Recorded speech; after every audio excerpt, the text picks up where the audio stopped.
I never believed heartbreak could sound like a heartbeat monitor. I thought, staring at the blinking green line tracing my fragile life. The steady beeping mocked me, each tone a cruel reminder that I was a livebarely and more painfully, still in love with a man who wouldn't let me in.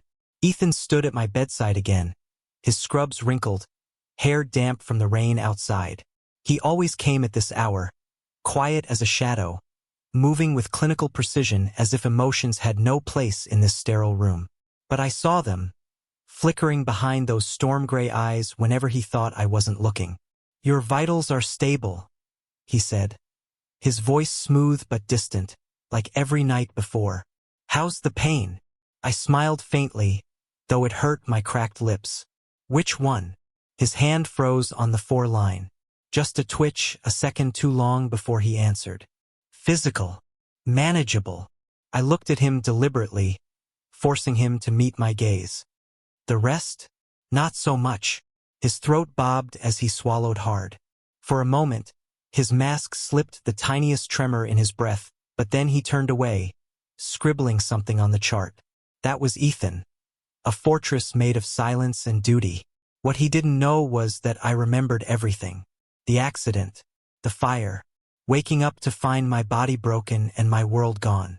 And in the middle of that wreckage stood Ethan, the man I'd loved since college, now wearing scrubs instead of the suit he once dreamed of, saving people like me instead of chasing his own life. He saved me, but he wouldn't let me save him back. The rain outside turned heavier, drumming against the window like impatient fingers.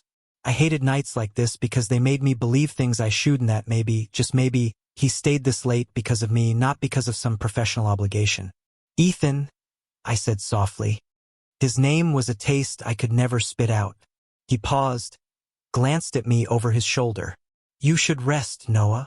There you go again." My voice cracked, a mix of exhaustion and raw anger. Always telling me what to do, what to feel. Always in control. "Except you're not, are you?" His brows knitted, and something dangerous flickered in his eyes. "Noah, don't." My heart thudded against my ribs, reckless and stupid.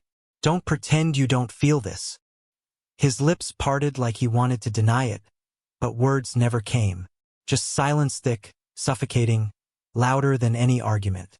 I almost laughed then, bitter and broken. "You think love is a crime, Ethan? Because that's what it feels like.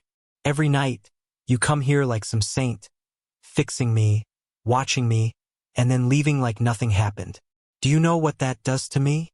The clipboard shook in his hand. He set it down slowly, like he was afraid of breaking something, maybe me, maybe himself. Then he stepped closer, until the scent of antiseptic and rain clung to my skin.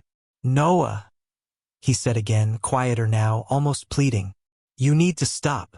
"Stop what?" "Breathing. Loving you." My laugh came out sharp and cold. Too late. His jaw tightened, and for a second, I saw him crumble. His hand hovered over mine, trembling, wanting but not daring. That's when I realized the truth. It wasn't that he didn't love me. It was that he was terrified of what loving me meant. And maybe I was terrified too. Because what happens when the only person keeping you alive is also the one breaking your heart? I wanted to scream, to drag the words out of him, but my body betrayed me, weak and spent. The painkillers dulled the edges of my anger, leaving only the ache of longing. So I did what I always did, let him go without a fight. He adjusted the blanket, his touch maddeningly gentle. "Try to sleep," he whispered, as if the night could wash this away. But as he walked toward the door, his reflection in the dark window betrayed him, shoulders slumped, fists clenched, a man waging war with his own heart. And God help me, I loved him all the more for it. The door clicked softly behind him, but I could still feel him. His absence was louder than any presence. That night I didn't sleep. I stared at the ceiling, counting the seconds between the beats of my heart and the distant thunder outside, wondering how long I could live like this. By morning, my fever spiked. The doctor said it was just an infection, but I knew better. It wasn't my body breaking down. It was me, the part of me that kept hoping. When Ethan came back, his face was pale, his hair messier than I'd ever seen. He looked like a man who hadn't slept, and when his eyes landed on me, the air between us cracked like glass. "You scared the hell out of me," he said, his voice rough, raw, nothing like the calm tone he wore like armor every night. He set the tray down too hard, and the metal clattered against the table. "Why didn't you call the nurse when you started feeling worse?" "Because I wanted you." My voice was hoarse, weak, but the words landed like a confession carved in stone. He froze. For a long second, there was only the storm raging outside and the sound of his breath. Then, slowly, he walked toward me, each step heavy, like he was crossing some invisible line he swore he'd never touch. "Noah." His hand reached out, stopped inches from my face. His fingers shook. "You can't what?" I pushed, desperate, clinging to the last shred of courage I had. "Can't love you?" "Too late for that, Ethan. I've been yours since college. Before the accident. Before all this." His eyes closed like the words physically hurt him.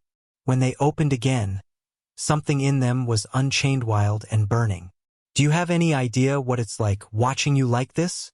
Every damn night, terrified that if I let myself feel anything, I'll break the oath I made to keep you alive. You're breaking me by staying silent," I whispered. And just like that, the dam shattered. Ethan grabbed the railing of the bed, his forehead almost touching mine. His breath hit my lips, warm and ragged. "You think I don't want this?" His voice was a low growl, shaking with everything he'd been holding back. "You think I don't go home every night wishing I'd kissed you instead of walking away?" My heart slammed against my ribs so hard the monitor spiked. "Then do it."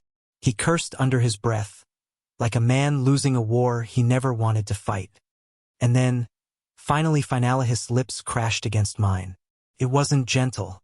It was fire and rain and every sleepless night bleeding out in one desperate kiss. I tasted salt tears, his or mine, I didn't know, but I didn't care. For the first time since the world fell apart, I felt whole. When he pulled back, his hands framed my face, trembling like he was afraid I'd vanish. "I can't lose you," he whispered. "Then don't," I said, and I meant it with everything I had left. The weeks after that weren't some miracle cure. There were bad days, pain, setbacks that clawed me raw. But he was there for all of it, not just as my nurse, but as Ethan, the man who used to sit next to me in lecture halls, sharing notes and stolen smiles. The man who kissed me like I was air in a burning world. One night, when the hospital finally discharged me, the rain was falling again. He walked me out, his arms steady around my waist. The parking lot lights painted halos in the puddles, and for once, I didn't feel fragile. "Freedom looks good on you," he teased, but his voice was softer now, like every word was meant for me alone. "Careful," I said, leaning into him. "You'll make me think you actually like me." His laugh was quiet, but real. And then, under the storm and the hum of passing cars, he said the words I thought I'd never hear. "I love you, Noah. God help me, I always have." The world tilted, and I didn't care. I kissed him again. Slow this time, the kind of kiss that promised beginnings instead of endings. The rain didn't matter. The scars didn't matter. For once, life felt bigger than the walls that had caged us for so long. And in that moment, I knew, whatever battles came next, we'd fight them together. Because love wasn't the thing that broke us. It was the only thing that saved us. Thank you for listening. Don't forget to like and subscribe to stay updated with the latest videos.